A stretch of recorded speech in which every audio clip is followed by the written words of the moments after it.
My guest today is Barbara Jauregui Wurst, a medical doctor and adjunct professor at George Washington University, who co-founded Acton Academy Falls Church in Northern Virginia in 2021. It is part of the global Acton Academy network of learner-driven schools. Barbara, welcome to the Liberated Podcast. Thank you so much for inviting me, Carrie. Super excited to be here. I'm so excited to have you here. I know parents of the students in the Acton Academy Falls Church program who think so highly of it. Obviously, I am a super fan of the Acton Academy Network and am frequently able to spotlight founders of Acton Academies across the US, and just thrilled to have you here to share your story, which is really interesting. And I don't think a story that I have had the chance to spotlight yet, which is a physician to school founder. So I'd love to hear a little bit more about your background and your experience, and then kind of what led you into education entrepreneurship. Yeah. So I'm originally from Argentina. That's the funny accent you hear from. And I was always an idealist. I think I always wanted to save the world in some way. And I think at age 17, when I graduated high school, I thought the best way to do that was to become an MD. And so I just went to medical school. And I feel like when I graduated, I kind of started realizing, well, I might not be able to change the whole world. Um, Being an MD, I can certainly help, but by then I realized that I loved population level type of work. I went into research and public health, and I did that for 20 years. And I was very happy doing that. I worked for the World Health Organization and other international health organizations, and it was a lot of fun.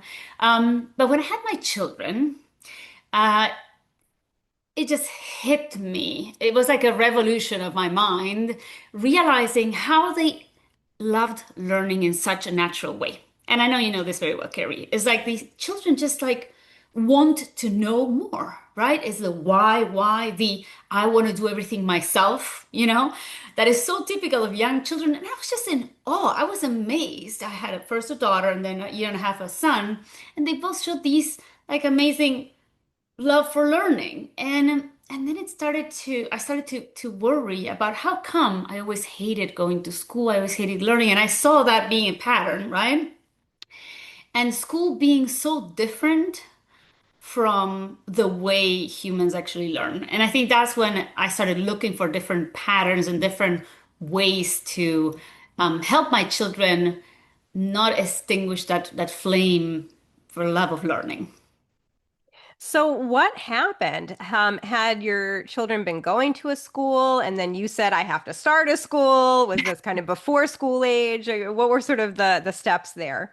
Yeah, as a physician, like the last thing I was thinking was to start a school. I had my career and my job, and so I tried all sorts of school models before doing this. And so first, we started with Montessori, which I really loved. It was great because I went to visit 8 preschools in person. I really wanted, I knew what I wanted, and when I saw these children in a Montessori environment, with it's a learner-driven environment, it felt um, so aligned with what I was seeing at home with my children. I was like, okay, they can continue doing what they're doing at home in that discovery process here. And then I kind of missed in that Montessori school, which was excellent. I was missing the faith component. And so then we tried traditional religious school. And going from a Montessori school to a traditional religious school is a shock. And so by then, I think once you try a learner-driven environment, there is really no going back, at least for me in my mind. And so then that felt, very 19th century. And I also felt that it wasn't really the kind of faith-based environment that I was looking for. I really wanted people who would model Christ as opposed to like, sermon about like um, teachings of Christ. And so then I tried everything. So then we tried public school. My son was diagnosed with ADHD, so they told us that they would have really good services there, which was true. They helped him with some ADHD stuff, but then, he was a very active child and he always had to sit still, and that wasn't working for him. And then finally the pandemic hit and I homeschooled them for a year and a half, which I loved. And reading your book, Carrie, I know you love that too. And, I think the moment it hit me was when I was able to ask myself, it was the pandemic, my children were not going to do online learning. I didn't want them for them. So then I dared to ask myself if I could teach anything to my children, what would I want to teach them and how? And once I asked myself that question, then there was really no going back to any kind of structured environment that didn't make a lot of sense, right? That wasn't more driven by their pursuits, by their desires and their passions. And that's when I started looking. I actually put together a team of advisors and I said, this is what I want. I want a project-based learning school. I want them to think critically. And, there are all these characteristics of things that I want, a team building. And one of these advisors is a philosopher. She told me, she said, you know what you want exists. And it's called Acton Academy. And when I read about Acton, it just blew my mind. It was like everything that I had dreamt of and better. And it had been tested. By then, it had been tested for 12 years and it was working. So I was super excited to join. Yeah, oh, so much there. But the Acton Academy model does sound like it brought together a lot of your sort of desires for the education for your children, the Montessori focus in the early years, and of Yes. course, Maria Montessori, a physician who encouraged, sort of discovered how children naturally learn and wanted to provide that nurturing experience. So you must have some shared, sort of obviously common background with Maria Montessori and her philosophy and approach, and then being able to move into the more school age years in Acton Academy with that project-based, learner-driven, Socratic approach to education.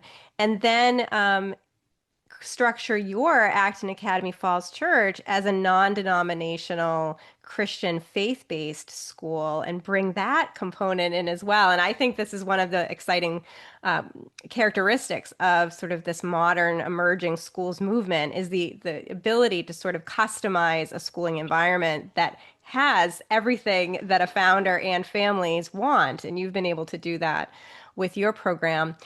So tell us a little bit more about how your program works. I know you started in 2021. You had your first cohort of students in August of 2022, 20 students to begin with. Now just finished the year with 40. Tell us a little bit about the school and the structure. What are the typical weeks like? Yeah. So first we start with an amazing team of guides. I feel like in a learner-driven environment, the learner drives, right? And the guide needs to enable that to happen, right? Enable that love of learning to continue to exist and to continue to be there. So the guide not interfering a lot and just to have a great connection with the learners and a natural relationship where it's not a vertical relationship, right? But it's a more horizontal relationship and almost disappearing over time, right? The guy disappearing over time is super important. So we started with a really amazing team of guys. I'm super thankful to have them all with us. And then essentially there are three main pillars of Acton Academy that we implement at our school. And so it's Socratic discussion, which happens at least once a day in the morning, right? And so that really helps the learners both ground themselves and think about their values and their perspectives. That's super important to us because there isn't a right answer in a Socratic discussion, but rather you think about what you would do in the shoes of this protagonist, and then you listen to what other people think and dare even to change your mind if you have to. Imagine if adults were to do that these days, right? To listen actively, dare to change your mind, and listen to other viewpoints. And so that's the Socratic discussion. And then we go into the second pillar, which is the core skills, right? There's still a need for us to learn to read and write and do math. And we incorporate typing and foreign languages. We have a partial Spanish immersion component at our school, which I love because I speak Spanish. Spanish is a native language. So we always have guides who speak to the learners in Spanish. But then the core skills happens at the learner's own pace. And I would love to talk about that a little bit more with regards to what happened to my son later. But then the third pillar is the project-based learning component. And that's super exciting. I love it because we do these weeks-long quests where the learners have different challenges and they work in teams to solve them. And so you learn about math through an architecture quest, for example, right? We have to actually take measurements and do a 3D printed model of your studio. And you learn about history by reenacting the revolution, right? And so there are things that make learning so much easier when you apply it and when you do it, right? It's truly learning by doing. So I think those are like the three main components that you would see on a daily basis at our Acton.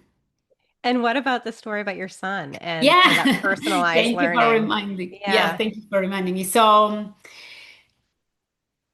my son has ADHD and he's not medicated and he's really wonderful. He is very passionate about the things he's passionate about and very tenacious. And I remember in traditional schools, in different school models we tried, some teachers telling me, he doesn't really get math. He's not good at math. And I was like, that's so interesting. That's so strange because at home he loves it.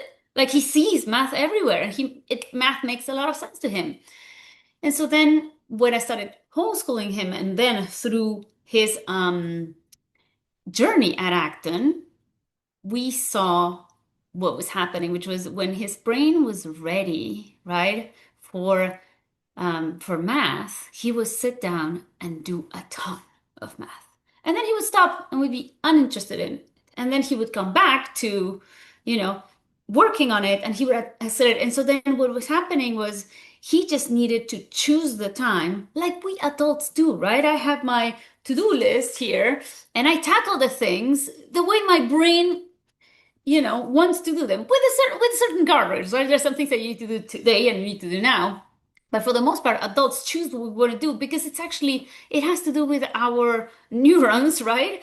And that's where I do feel identified with Maria Montessori and that, you know, perspective that medicine brings to the table in terms of I could actually see that you need to follow, like it is so natural for children and for humans to follow that neurological development, right? There are some instances where you just want to go into a certain place of learning.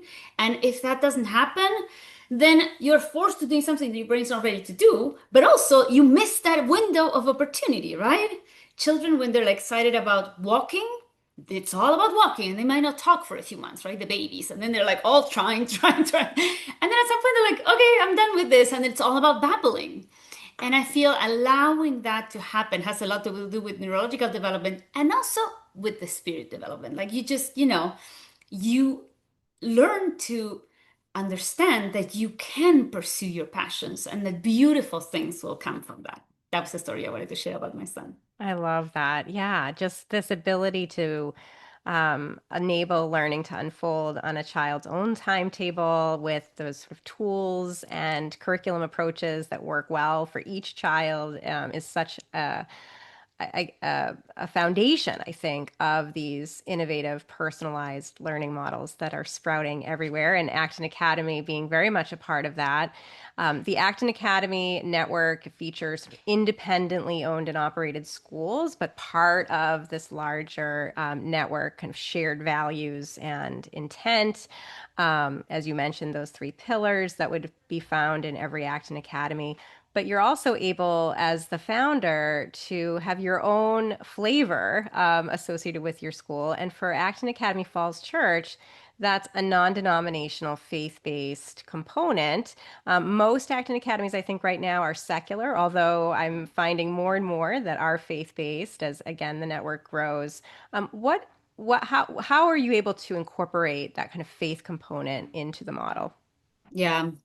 I love a phrase from St. Francis of Assisi, which is something like, I'm paraphrasing, but it's something like, preach the gospel always, use words only if necessary. So I feel there's so much you can do to show and role model being a Christian without having to say much about it, right? And so I feel like that's our first component, everybody being loving, caring, and truly present for everybody else and for our learners.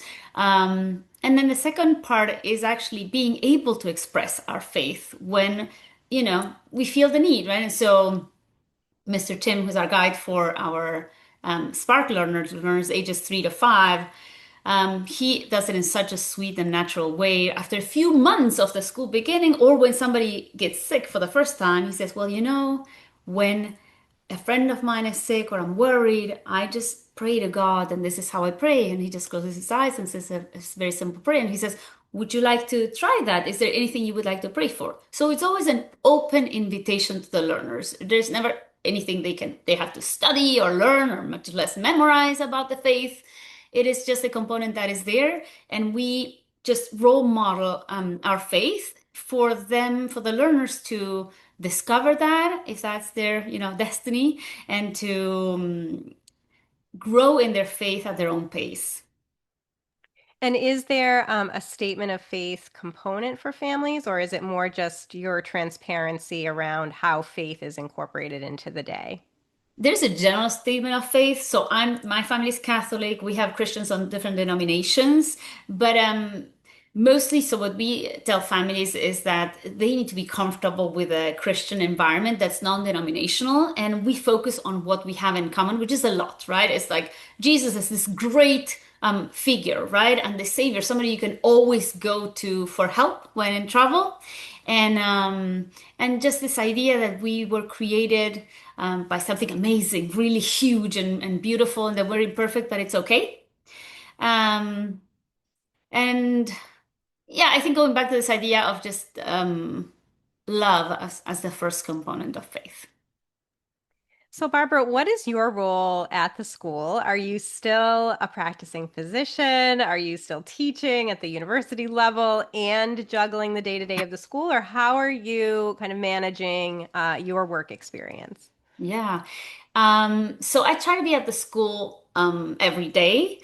And except for when I'm teaching, I teach online at George Washington University. I love it. It's a master's level course for adults. And I actually incorporate several of the Acton components to my teaching practice at the master's level. So I do Socratic discussions with them, we do some projects, and it is very, I try to make it very much about a debating and a dialogue session more than me imparting knowledge to the learners, which has worked really well. The older learners love it as much as the younger ones do.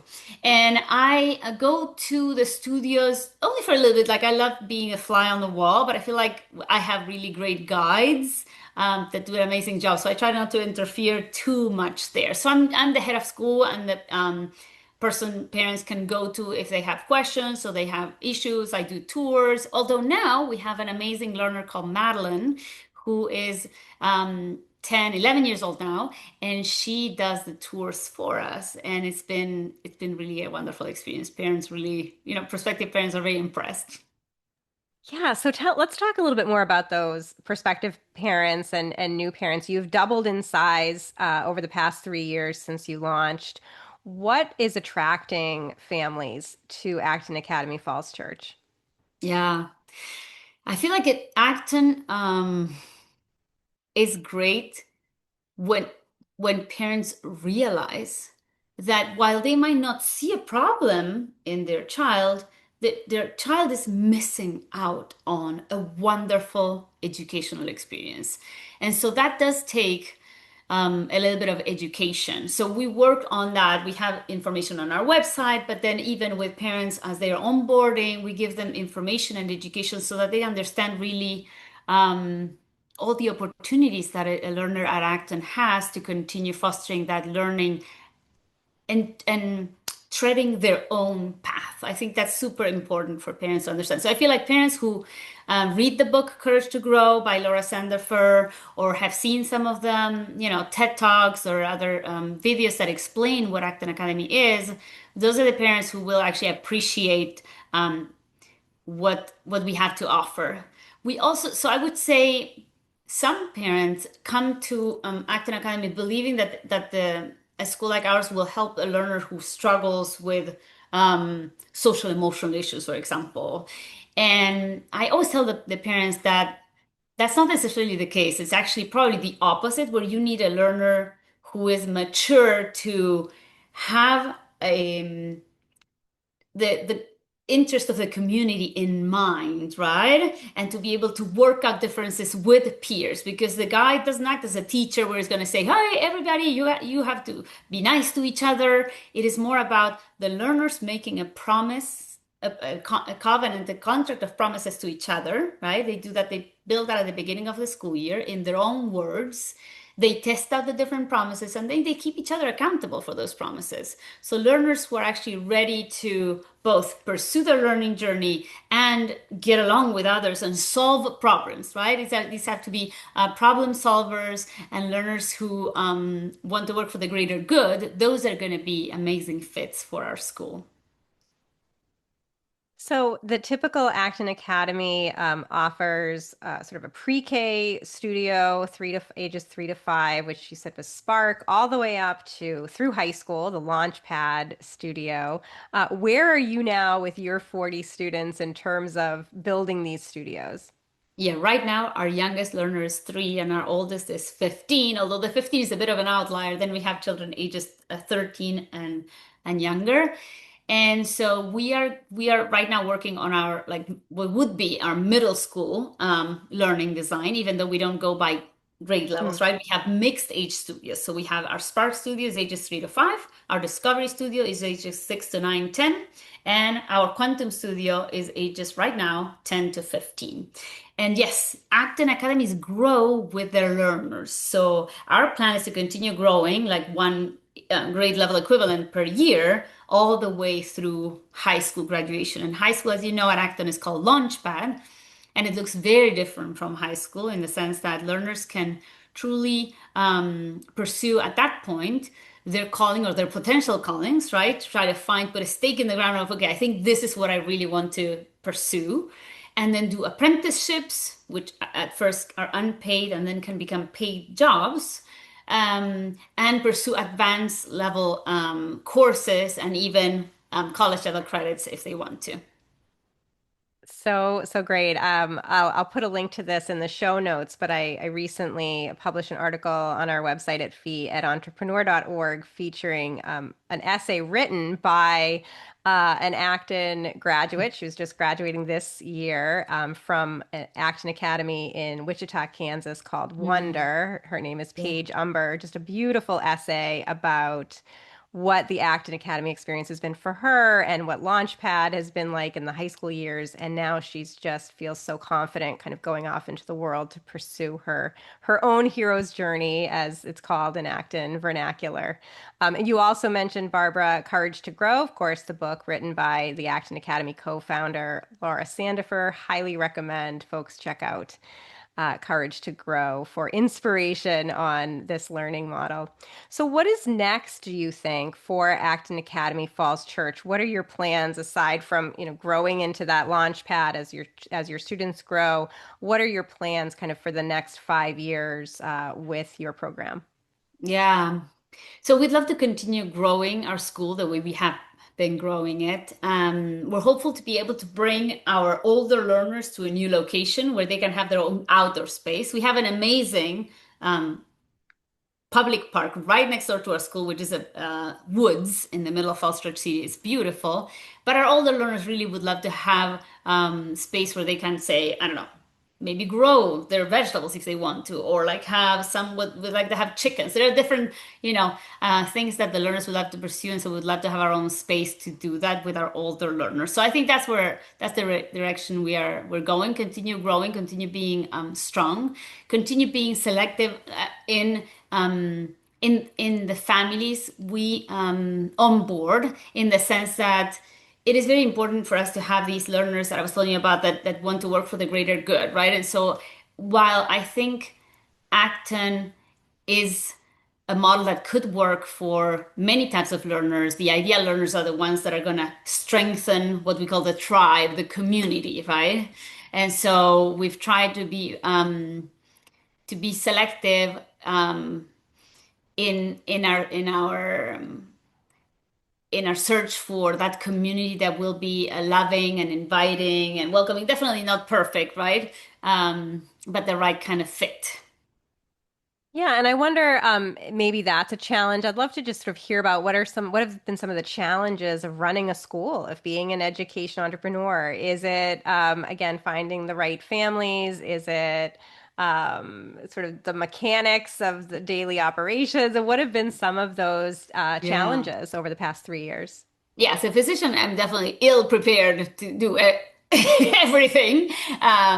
And that's why the team is so important, is so amazing to have. Actors tend to be very lean in Mm. terms of staff. So it's just the guides and me as a head of school. And then we have my co-founders, Julie, who's my sister, and Hernan, who's my brother-in-law. They help out with the artistic side and the design side, and Hernan does the finances. But so we have to definitely be multitaskers. I would say what I was telling you in terms of educating families so that they understand what we're all about is a challenge, and it's something we're actively tackling, so that more people know that something like this is even a reality, right? It is even possible. I think most people just see their children hating school and they're like, well, it's what it is, right? And then they remember their own school experience and they're like, I hated school too. So, and so knowing that there's a different way to go about it, and that instead of like children being burnt out, they can actually come super excited and maybe even want to work something on something at home because they want to, because they love it so much.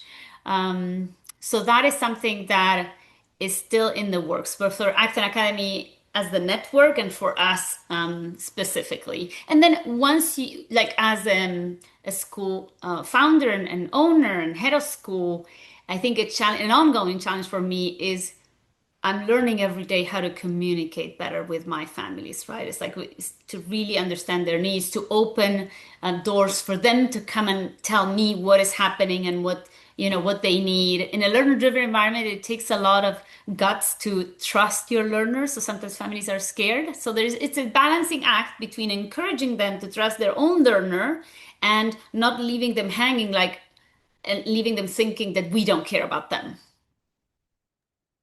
You mentioned sort of this ongoing challenge around kind of cultural change and more families even knowing that joyful learning is possible, that there are schools and spaces that individualize learning where children are happy to be. And I wonder if you're seeing sort of the tides shifting at all. And, where do you sort of see this larger movement? Of course, Acton very much a part of it, but this larger movement towards individualized, innovative learning models going over the next several years. Yeah, I definitely see a shift, like micro schools and alternative schools popping up everywhere. The Vela Education Fund is a great proof of all the little initiatives that exist and are coming together in different ways. I feel the pandemic probably most likely helped a lot of people ask the question that I was asking myself, right? It's like if I could teach my child any way I wanted and whatever I wanted, what would I teach? And then the answer is definitely not traditional school. So then you go and either find something or create something. So I do see a shift, and I'm super excited about it. As am I. Very exciting time.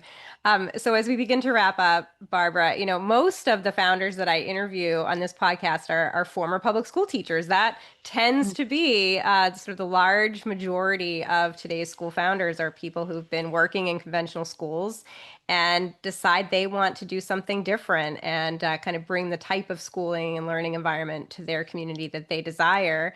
But I'd love to get your perspective as someone who didn't, well, I mean, I guess you do teach in higher ed and at George Washington. But would love to hear kind of your thoughts for and advice for prospective entrepreneurs who maybe haven't been in education as a teacher in the Mhm. past, but maybe resonate with what you're saying, either for their own children or people in their community. What advice do you have for sort of the non-teachers among us who are thinking about starting a school? Oh my gosh, I would say it is worth taking the plunge. Non-traditional school is so different from traditional education that I actually believe, and this is something that Acton Academy says often, is it is better.